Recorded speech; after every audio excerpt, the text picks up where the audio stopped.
Hi, it's Mr. Anderson. Today I want to talk about DNA. Before we get into transcription, translation, mitosis, meiosis, Mendelian genetics, all of these things are based on DNA, and so we should have a real good understanding of what DNA is. Now, this animation here is just gorgeous as DNA spins, and it gets this reputation for being a kind of a mysterious, magical kind of a molecule.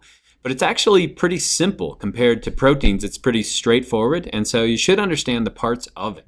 And so basically the building blocks of DNA are nucleotides. And so just like carbohydrates are made of sugars and protein is made of amino acids, the building blocks of nucleic acids, both DNA and RNA, are going to be nucleotides. And so here's one nucleotide right here.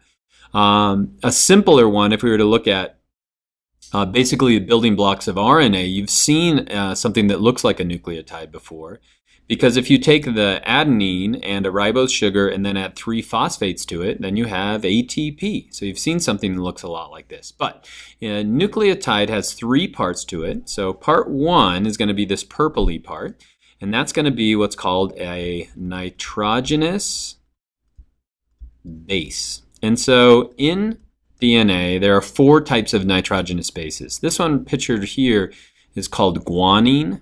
But there are 3 other types in DNA. So you've got guanine, you also have cytosine, thymine, and adenine. So when you see these letters in DNA, what they're really referring to is this nitrogenous base. And the reason it's called a nitrogenous base, just look at all the nitrogen that we have inside there. So that's a nitrogenous base. They come in 2 different types. Some of the nitrogenous bases, like this one, are called purines. Purines are going to have 2 of these carbon chains. The purines are going to be guanine, so that'd be one purine, and then the other one's going to be adenine. We'll also have some that are a little simpler. They're not quite as big, and those are going to be called pyrimidines. Pyrimidines, the ones in DNA are going to be cytosine and thymine. And I'll show you those in just a second. So the first part of a nucleotide is going to be the nitrogenous base. The second part is going to be this sugar right here. And in DNA, that's called deoxyribose sugar. Now in RNA, that's going to be a ribose sugar, but in DNA, it's going to be a deoxyribose sugar. And the reason why is that if you were to look right here in a ribose sugar found in RNA, there'd be a hydroxyl group coming off of it. But in DNA, you're missing that oxygen, and so we call it or missing oxyribose, so deoxyribose sugar. So that'd be the sugar right here. And then the third thing that's going to be found is a phosphate group. And so a phosphate group, we're familiar with that from ATP. That's going to be a phosphate group right here. And so those are the building blocks of nucleotides. And so let me get my writing out of the way, and we'll go to the next slide. And so now this is maybe a little bit more familiar when you're looking at the structure of DNA. And so this right here, this nucleotide that we just kind of went over the parts of it, that nucleotide is going to be found right here. Now, one more thing I should mention about nucleotides is that if you look up here on DNA, there's a 3' end to DNA, and then there's a 5' end. And so what does that mean? Well, that's going to refer to the sugar itself. And so the sugar itself is going to have, since carbon's so ubiquitous, or it's found everywhere in organic material, we don't even draw the symbol on here. So there'd be a carbon right here, a carbon right here, a carbon here, a carbon here, and then a carbon here. And so we simply number those carbons. And so this carbon right here is called the 1' carbon. This one is called the 2' carbon. This one right here would be the 3' carbon. This would be the 4' carbon. And then this would be the 5' carbon right here. And so the 3' carbon is going to be coming off this side, 5' coming off the other side. And so basically, when you're looking at DNA, this right here would be the 3' carbon, and this down here would be the 5' carbon. So when you hear DNA and the idea that DNA flows from 3 to 5', well, if you look at all these deoxyribose sugar with the oxygen on the top, they're going to flow in this direction from 3' to 5'. But if you look on the other side of the DNA, it's going to go in the opposite direction. So it's going to go in the 3' to 5'. So DNA is said to be anti-parallel. So it's going to flow in one direction on one side, and it's going to flow in the opposite direction. They're parallel to each other, but they're flowing in opposite directions. And so if we were to look across from the 3' end here, we're going to have a 5' end over here. Now, why is that important? Well, when you're building DNA, when we're going to add another nucleotide on, so here's one nucleotide, here's another nucleotide. When we're going to add another nucleotide, we can only add it on the 3' end. And so I could add a new nucleotide on this side, but I can't add it to the 5' end. And so when we get to DNA replication, how DNA copies itself, that's going to be really, really important. We could add one down here to this 3' end, because this is going to be our other nucleotide right here. So we could add one here, but we can't add it to the 5' end. Okay, so enough with the 3' and the 5'. Let's talk about some other the large parts of DNA. If we look at the backbone, so the backbone is going to be on this side and on this side, and it kind of, DNA looks like a ladder. In other words, if this is the backbone, then the rungs of the ladder are going to be the nitrogenous bases that go right down the middle. But if we look at the backbone itself, it's simply a deoxyribose sugar, a phosphate, a deoxyribose, phosphate, deoxyribose, phosphate, deoxyribose. And so the back is going to be the same with every nucleotide. And if we look on the other side it's going to be phosphate, deoxyribose, phosphate. It's going to be the same thing on the other side.